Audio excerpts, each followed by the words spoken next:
I'm Yapi. This is Nick Estes, co-host of the Red Nation podcast, and we have a special guest and interview for today, dealing with the recent repudiation of the Doctrine of Discovery by the Vatican, which happened in March of 2023 of this year. But for those of you who don't know what the Doctrine of Discovery is, most people don't, but it's a series of 15th-century papal bulls that were issued to essentially justify Christian nations' conquest of both Africa and the Americas. And this was later codified within a series of federal court cases at the Supreme Court, known as the Marshall Trilogy, as early as 1823 in Cherokee Nation v. Georgia, when Chief Justice John Marshall essentially justified the taking of native land and the removal of native people as an inherited right by the United States from this 15th century papal bull. And just to remind everyone, the United States at this time and currently is not a Catholic nation. It's not a theocratic nation, essentially according to its own constitution, but nonetheless, as a sort of Protestant judge, John Marshall needed to find a reason why the United States takes land and claims ownership over land. And so essentially he, in the legal tradition, they do a thing where it's called sui generis, which is Latin for essentially unique ruling. But, in layman's terms, he made up stuff. He made up a doctrine. He made up a justification that has become the foundation of federal Indian law as we know it today. And as recently as 2006, this doctrine has been invoked by the Supreme Court, and this was invoked in a ruling by Justice Bader Ginsburg.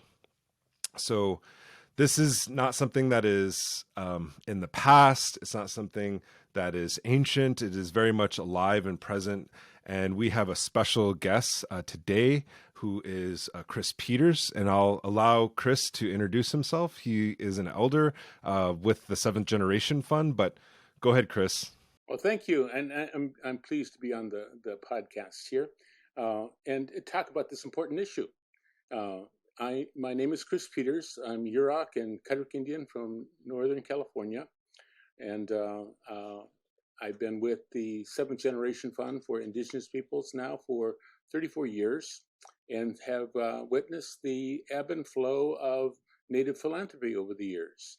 And, all of which relates directly to the papal bulls, unfortunately, or the Christian domination or white supremacy, if you will. And, certainly the foundation was established in 1977 and formally incorporated in 1984. And we have been functioning as an independent, native-run philanthropic organization ever since. And, our mission is primarily targeting grassroots tribal communities, and we look at re-indigenizing people, and re-indigenizing is looking at how do they assume self-determination, how do they assume control over their destiny, if you will. And we've been quite effective over the years, and we're proud of that. The idea of the papal bulls is something that is dear to my heart, and we want to look at it a little closer because the announcement of the Pope and the Vatican has not changed anything, has not changed our life in the least bit. And I think it's the fact that it comes out just before Easter is an indication that it's Easter bunny politics, and unfortunately, it has absolutely nothing to do with anything. It doesn't accomplish anything. The Vatican holds significant amounts of native gold that's taken from the Americas. There's no effort to return that gold. There's no effort to return land back. There's no effort to do anything that would have a change of lifestyle, if you will, life patterns for Indigenous peoples. We still function at the bottom rung of all of the social indicators, poverty, everything that we can think of.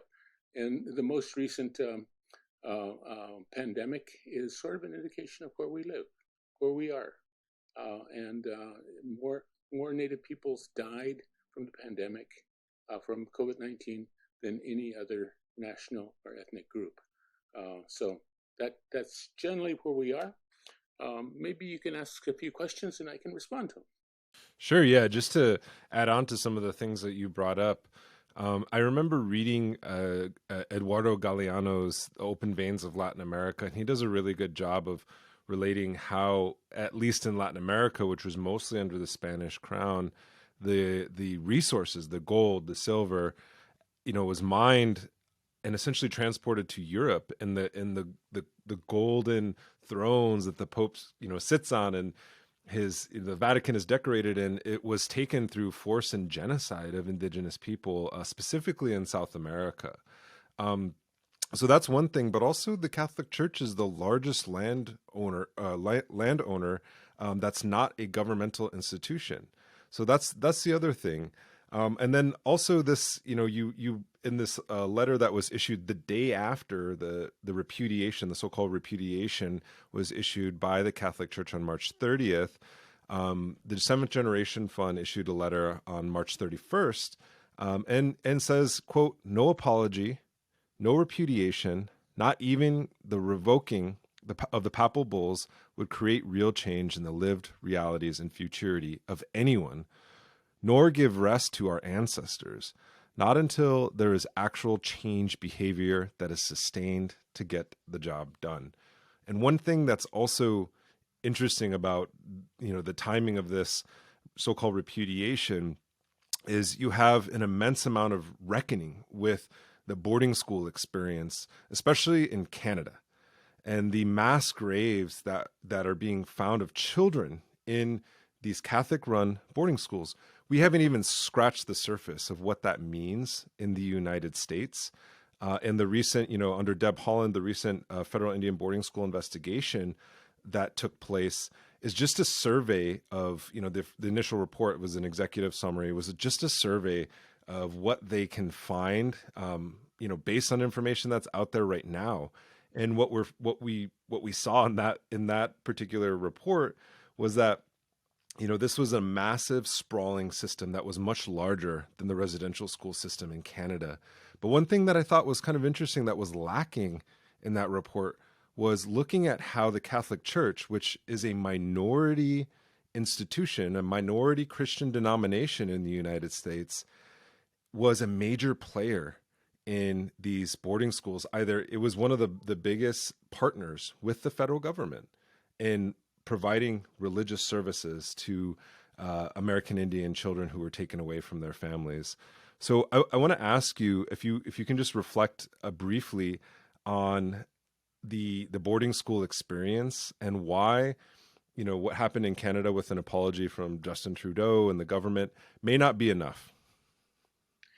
Absolutely, and certainly, in Canada, the first of all, Native peoples, no matter where they live, we have a close relationship to ancestors that have passed, and those ancestors have witnessed in their lifetime significant atrocities, largely perpetrated by the church and by the United States government and by the Canadian government, and I think the long run of things, we are looking at major settlements, if you will, to justify what has happened. Even that is not going to change what people have experienced.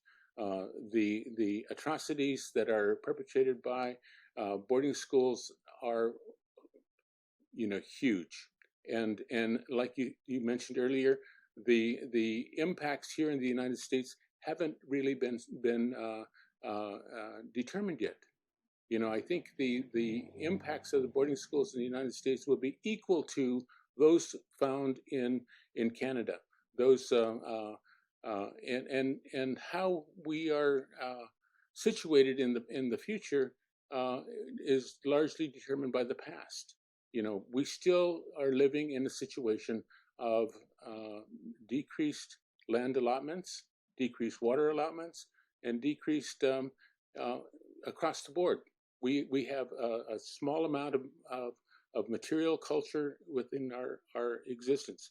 I think if the church and the United States and Canada were interested in preserving traditional governments, we would have a land base that would allow the economies to survive. We don't have that right now. We're located on the worst possible land, and other than here in the United States, other than Navajo, which is mostly desert, we don't have a rich land base, and we're not meant to be rich at all in this whole scheme of things. And I think that's been mindfully perpetrated by the United States government to keep us poor, keep us in the situation we are in right now.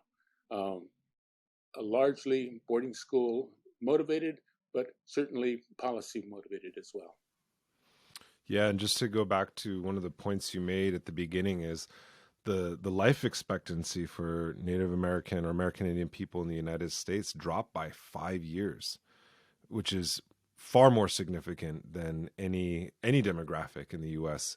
But it was already below 5 years than the standard life expectancy. So we're even if we're looking at it in an aggregated sense, it's like we're almost a decade behind in terms of our expectation, our life expectancies in the United States. And if this was any other country in the world, we'd be seeing this, blasted across headlines, blasted across, policy, proposals, and how do we address this issue? And one of the things that you brought up is how central the doctrine of discovery is to our current predicament. And I was wondering if you could elaborate a little bit more on what you mean by that. How is the doctrine of discovery a social health determinant for American Indian people? I think the doctrine of discovery is closely tied to white supremacy, a Christian supremacy in the United States. And unfortunately, the impacts in the United States have followed the Christian domination, regardless of their religious affiliation. I think the thing that ties together is Christendom. The Protestants and Catholics and all of the dominations of Christianity are tied together, and in the papal bulls itself, and have set forth primarily under the Marshall Trilogy, but the case that McIntosh is something that we need to be familiar with. It was a propped up case. It was not legal, and still they needed a justification to take the West, and they did. They took the West. They took all of the Indian land, and primarily because of Christian domination. Christian believed they have the authority to take heathen land. The Pope doesn't have that authority. He can't put a stick in the ground at some place and call this for a Christian nation, and the Pope just simply doesn't have that authority. And how that is perpetrated on Indigenous peoples, it continues today. Otherwise we would have land back in large groves. We don't have any land back. Small amounts of land back, small amounts of policy now for land back, but we're talking huge amounts of land. We're talking about a jurisdiction that would encompass huge areas of lands, and an understanding of sovereignty, I guess. And what is involved in sovereignty is an understanding of our relationship with land that white people don't have, white supremacy doesn't have, Christian domination doesn't have. And Indigenous peoples do have that relationship with sovereignty. through that sovereignty relationship. With land, we can change people's thinking and how they live on land. They don't want that. It continues on. We debuted a movie on last week before last in New York, and it involved climate change, and the impacts of climate change is on us. The ice is melting, species are migrating northward, and until people understand that things are changing, are not going to be the same by force or by choice. By force, they will be forced to make changes. Things will happen. Social systems will collapse. Environmental systems will collapse. Or by choice, they will come to some intellectual and some realization that things are happening now at a accelerated rate, and they have to make a change. And I'm still banking on choice, but realization is setting in that it's going to take by force. People are going to be forced to make changes to save what we know, remnants of what we know as survival on Earth. Cars won't make it. Batteries life is not going to make it. Recycling is not going to make it. Any changes that people are making now is not enough. I want to correct myself. I think I said Cherokee Nation v. Georgia, and the court case in 1823 was actually Johnson v. McIntosh. And this was part of what you mentioned, called the Marshall Trilogy. There's 3 Supreme Court cases. There's Johnson v. McIntosh, Cherokee Nation v. Georgia, and then also Worcester. I can't remember that. It's Worcester or Worcester, however you say it, Worcester. And that was in 1832. But I think there's a history there. The historical context of these Supreme Court cases was about Cherokee removal, or the removal of Native people from the Southwest. First of all, the Cherokee Nation couldn't actually represent itself in the court because it wasn't seen, they weren't seen as citizens or even civilized people or a civilized nation. They were seen as domestic dependents, right? And this is where we get a lot of the language that we now use or we now know in federal Indian law. And I want you to maybe just unpack those words, Doctrine of Discovery, domestic dependent nation, ward and guardianship, because although those are terms that come from the 19th century, the early 19th century during removal, they have come to structure and inform our relationship, the so-called nation-to-nation relationship that we have with the United States. So how is it that those terms... Oh, go ahead. Go ahead. I think the issue of the plenary powers of the United States Congress hasn't been challenged. I think that needs to be challenged aggressively, by Native peoples. They don't have plenary powers. They assert that they do, but there's no legal foundation for plenary powers. And I think a lot of that comes, outflow of that is domestic dependent relationships, a government-to-government relationship, a guardianship, if you will, of Native peoples, that we don't have the capacity, the mental capacity to manage our own land so that the land is held in trust for us. And across the board, that is a false supremacy. We can't, we are, this is the, we're in 2023. We have capabilities, we have intellectual capabilities, and people that are intellectual, smart, and they can manage resources, they can manage land, yet the Bureau of Indian Affairs is set up to manage what we do. The government-to-government relationship is established, and it's a hard one to take on because the tribes are convinced that they can't do it themselves. The appropriation of federal dollars, we didn't have any input in the design of federal legislation. Unfortunately, most of the legislation coming down now are acculturation informed and culturation motivated.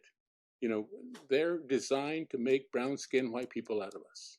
And from the very beginning of Indian management, that has been the goal of the federal government, that has been the goal of Bureau of Indian Affairs, is to how they can make brown-skinned white people out of us. And it's been effective. What's been more effective is our ability to assimilate ourselves, by being convinced that we set the example of higher education. We set the example of going through a Western curriculum and doing it extremely well. And we set the example of jobs and whatever else out there now. And we have that example set for other people to follow. The alternative has been poverty, has been alcoholism, has been drugs, has been all of the negative things that we are confronted with, because there's no resources for cultural development. There's no resources for continuing a lifestyle that we have grown away from. I think Native peoples, and through our foundation, Seventh Generation Fund for Indigenous Peoples, we look at re-indigenizing.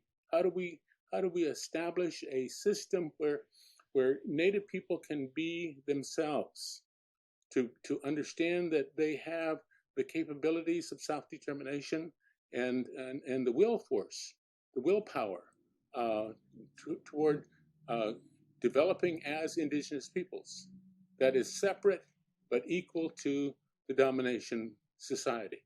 The domination society is Christian domination, is Christian leadership, is white supremacy. The alternative, the other side of that, is Indigenous control, land rights, fishing rights, hunting rights, all of the rights that we have enjoyed over the years, and those are being sacrificed at the demise, I guess, of Christian belief systems. This is the right way to be.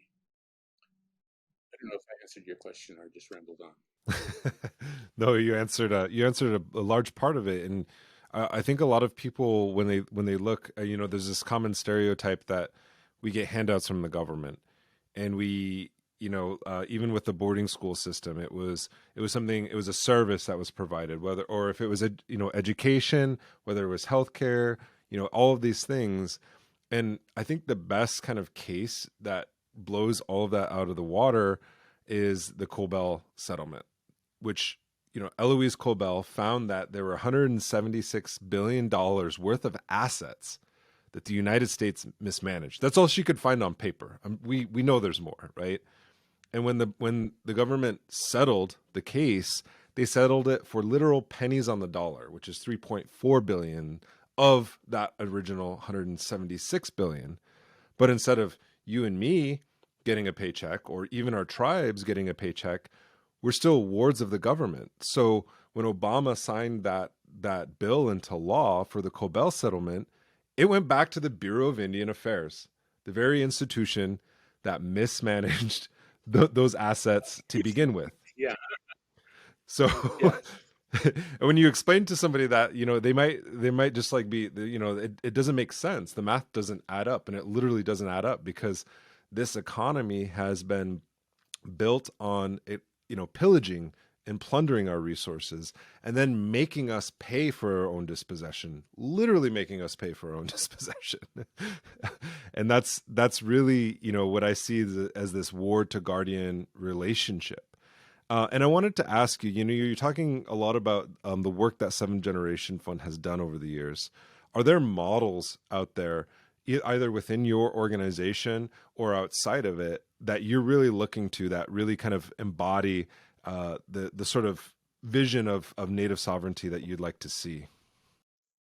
Bits and pieces are out there, and our goal is to fund the optimism in Native community. Who believes that they can succeed at language development, and there's a lot of people that we've supported in terms of language growth, cultural development, ceremonies and traditions. That there are few people out there that believe in ceremonies, and and we support those. Over the years, I think we last year we did about $4.2 million, and the year before about $4.5 million of grant support to communities out there, and those are anywhere from $10,000 to $100,000 grants, and I think that's good. It's a drop in the bucket. It's not good. What we deserve in terms of Indigenous peoples is 20 times, 30 times that amount of money to be given away to communities that are doing some good stuff out there. And gradually foundations are realizing in this time of climate change that Native peoples can benefit in being themselves, can be a benefit to the earth, be a benefit of climate change, of just doing what they've been doing historically, and providing some support for that, allowing Native peoples to live in traditional communities, in traditional environments, and perpetuating a system that is beneficial to the earth itself. And I think gradually foundations are realizing that. Historically, that hasn't been the situation. Historically, we're looking at white supremacy. We're looking at foundations that are looking at our bottom line, which hasn't always been good, and looking at where we're providing some support. I think the benefit that we see is other foundations. The Seventh Generation Corporation has started a foundation called Seventh Generation Foundation, and they will give money to Indigenous communities for a short period of time, but eventually they'll do whatever they want to do with the money. They're not. They're capitalizing on the long 34 years of work that we've done, and they're not going to have the effectiveness, and I think we ultimately need to do something about that, and meet with the board. But still, we're in a situation of competing, and with other people that we're competing. I think if there are Indian organizations that are doing, there's enough money to go around. There's enough money out there already that Native peoples doing good work needs to be supported. There are, however, a lot of foundations that are doing business as usual, helping people get into economic development, helping people get into things that would be dictated by status quo, if you will, what's out there, and that they need to be looking at a little differently. And at a kind of like higher level in terms of the federal government, having the Pope just write a letter, which is almost as worthless as the paper that it's written on. Oh, maybe it's worth something because it's it's coming from the Vatican. Maybe they have nice paper. I don't know. But what needs to happen, like at a federal level, in terms of if we are truly to live in a post Doctrine of Discovery world, what would need to happen? I think post Doctrine of Discovery, we need land back as first and primary, and that's by the volumes. We need huge amounts of land back to support an economic base for Indigenous peoples, and treaty rights. Certainly, the rights they've given us in terms of taking land sometimes has some significant lands, and they need to honor that right. You mentioned health service. Health service is a treaty right obligation. Education is a treaty right obligation. Those were entered into by the United States government and a tribe to provide this until time memorial, till the end of time. It's not a gift. It's purchase of lands, and not significant amounts of land, but purchase of some lands. And I think they need to be looking at those a little closer, and trying to get the treaty obligations. We take the pandemic as an example. The number of Indians is like 1 in 229 Indians died as a result of COVID-19, and that's comorbidity. Comorbidity tells me that the health care of indigenous peoples in the United States have been so deplorable, so bad, that people die from a virus, and they have been dying gradually, and they still continue to die because of that. And if we had strong health services, either medical model or continuing traditional means of survival. Right now, Native people are caught between gathering plants that they know are effective, opposed to a medical model, and so they don't do anything. And I think more figuring out how we can survive, what medicine, what's out there now that we can do to deal with the comorbidity, the issues of diabetes, heart conditions, the issue of obesity, and whatever else that we have that would cause death to happen. And how do we do that? It's going to take a long time. It's going to take a lifetime. It took 500 years for us to get here. It's going to take 500 years for us to get out. And just real briefly, what's the Catholic role, or what's the Catholic Church's role in all of this? What accountability do they owe? I think the Catholic Church, as well as other religious institutions, owe quite a bit. First of all, stop missionizing. That we have a belief system, we have a tradition, we have ceremonies, we have customs that are strong, that need to be strengthened. Their efforts to missionize us, to change us, has been more detrimental to that process than anything. Been more detrimental to issues of preserving life as we know, preserving the issue of climate change.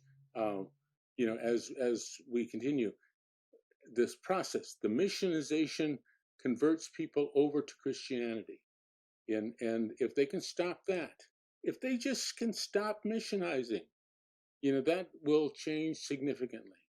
But anywhere in Central and South America, in the United States, in Canada, we see people looking at missionizing. And all the denominations need to look at that a little closer.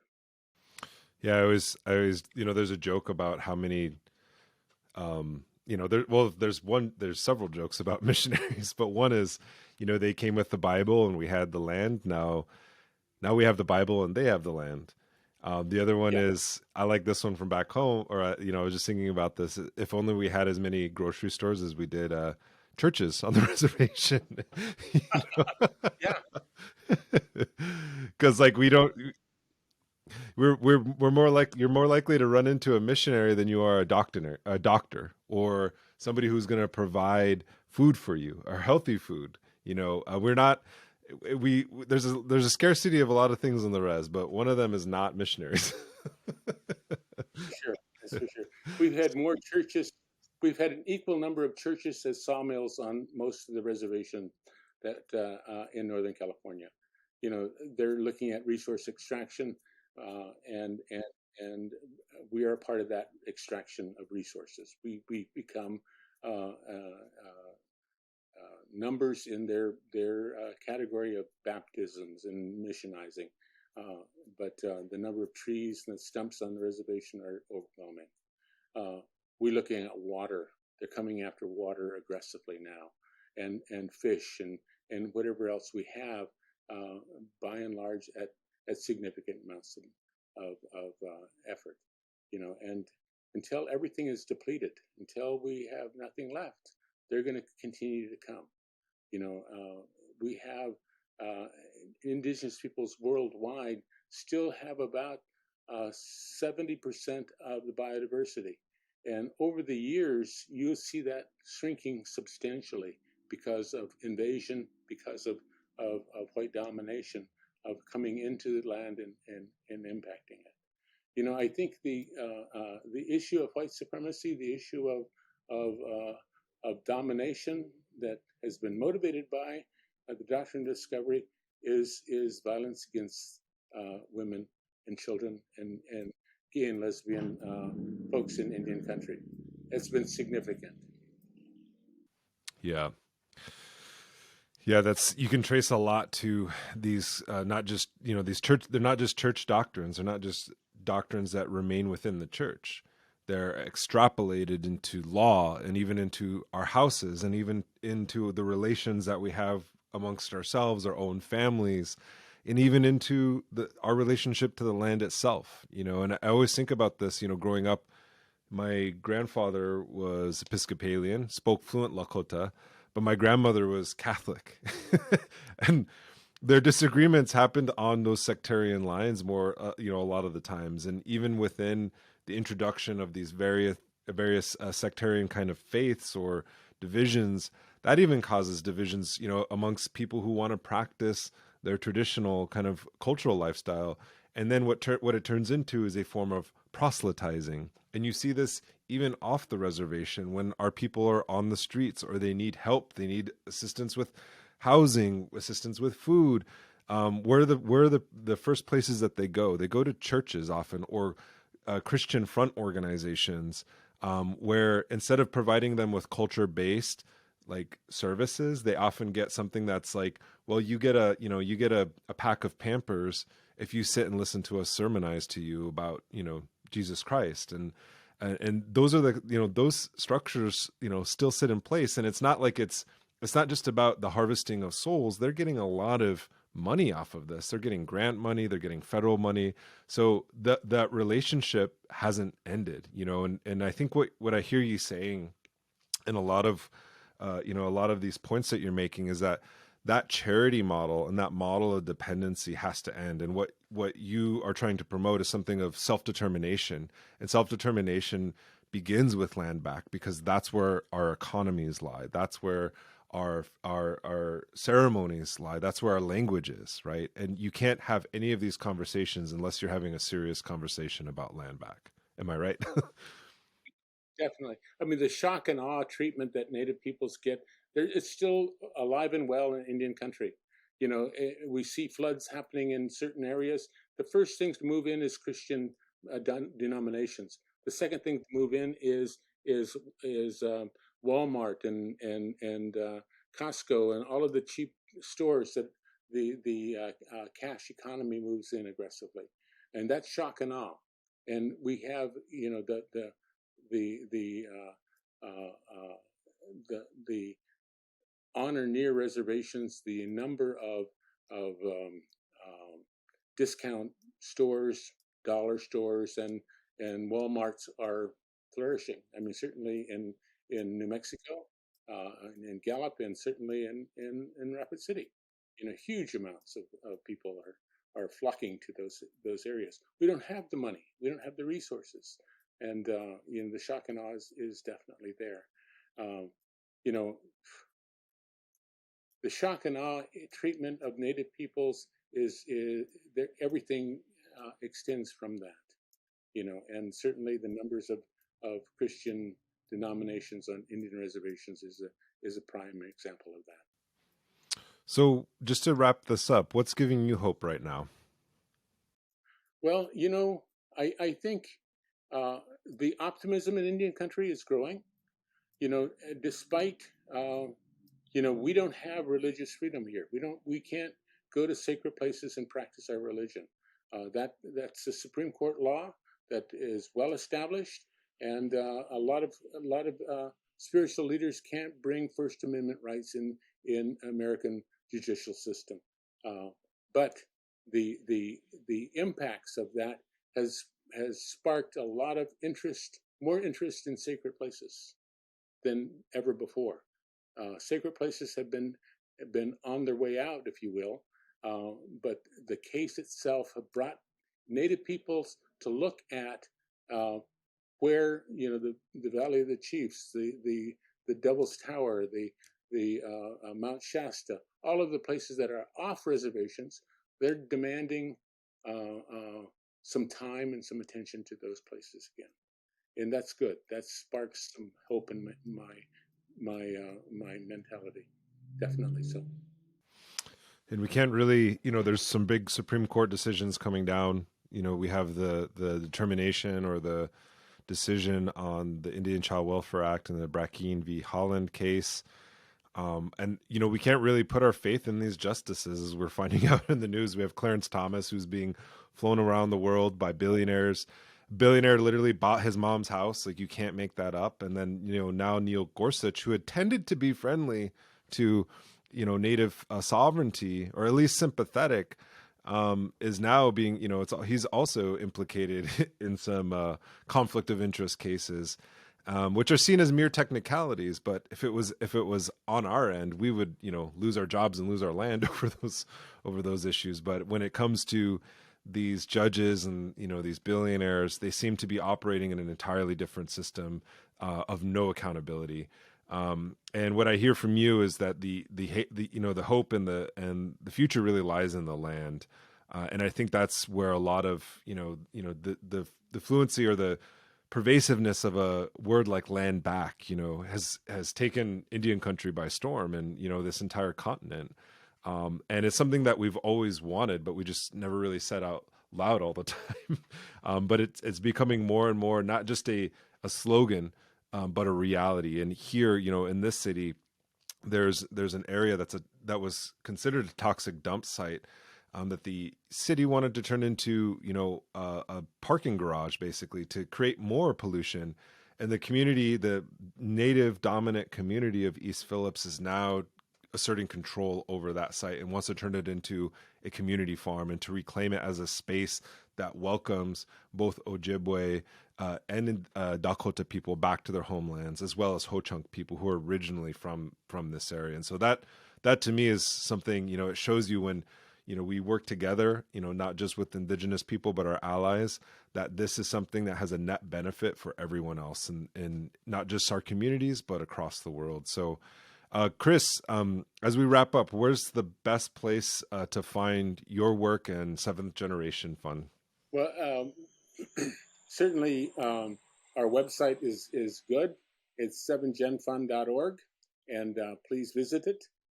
It's 7, the number 7, GENFUND.org, and it has some contact information. Certainly give us a call, and talk to us. We welcome that, and we're online. We do give out grants. We give out more grants than any other philanthropic organization, but they're small. We need to double that. We need more money, and I think land back issue, as you indicated, is beneficial to everybody. It's not just an Indian issue. It's working together with our allies to get more land back. The sovereignty that we talk about and the relationship to land is there. It's how we function, and we believe in ceremony. To rebalance the self and the universe, and we do that on an annual basis. And it's not just for us; it's for everybody.